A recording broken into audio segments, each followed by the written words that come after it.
નમસ્કાર મિત્રો, મારી ચેનલમાં તમારું સ્વાગત છે। ધંધુકામાં ભરવાડ યુવકની હત્યા બાદ સ્થિતિ તંગ બની ગઈ છે। રોષે ભરાયેલા ટોળાએ શહેરના જુદા જુદા સ્થળોએ આગ ચાંપી કરી છે। બનાવને લઈને ડીસીપી સહિતનો કાફલો ઘટના સ્થળે પહોંચી ત્યારે અને સ્થિતિને કાબૂ લેવા માટે વિવિધ પોલીસ ફોર્સ પણ ખડકી દેવામાં આવી છે। બનાવને પગલે શહેરમાં કર્ફ્યુ જાહેર કરી દેવામાં આવ્યો છે। અમદાવાદના ધંધુકા શહેરની છે ત્યારે નસીબી સોસાયટીમાં અંગત અદાવતને પગલે એક ભરવાડી યુવકની શરીરના ઘા ઝીંકીને કર્ણાપિત હત્યા કરી દેવામાં આવતા સમગ્ર પંથકમાં ભારે અગ્નિ સ્થિતિ જોવા મળી રહી છે। હત્યાની આ ઘટના બાદ રોષે ભરાયેલા લોકોના ટોળા રસ્તા પર ઉતરી આવ્યા હતા અને હિંસક પ્રદર્શન શરૂ કર્યું હતું।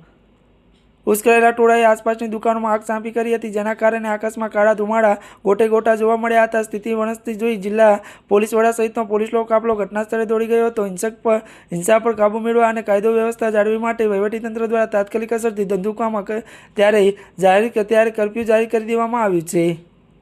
પોલીસ હાલમાં હિંસક ટોળાને વેરવિખેર અને પરિસ્થિતિને નિયંત્રણ મેળવવા પ્રયાસ કરી રહી છે। સ્થિતિને કાબૂ લેવા માટે વિવિધ પોલીસ ફોર્સ પણ ખડકી દેવામાં આવી છે। હત્યાના આરોપી હાલ ફરાર હોવાનું જાણવા મળ્યું છે, જેમને પકડવા માટે પોલીસે ચક્ર ગતિમાન કર્યા છે। ત્યારે મિત્રો, અત્યાર માટે બસ આટલું જ। અમારી ચેનલમાં નવા હોય તો અમારી ચેનલને લાઇક, શેર અને સબસ્ક્રાઈબ કરી દેજો। ધન્યવાદ।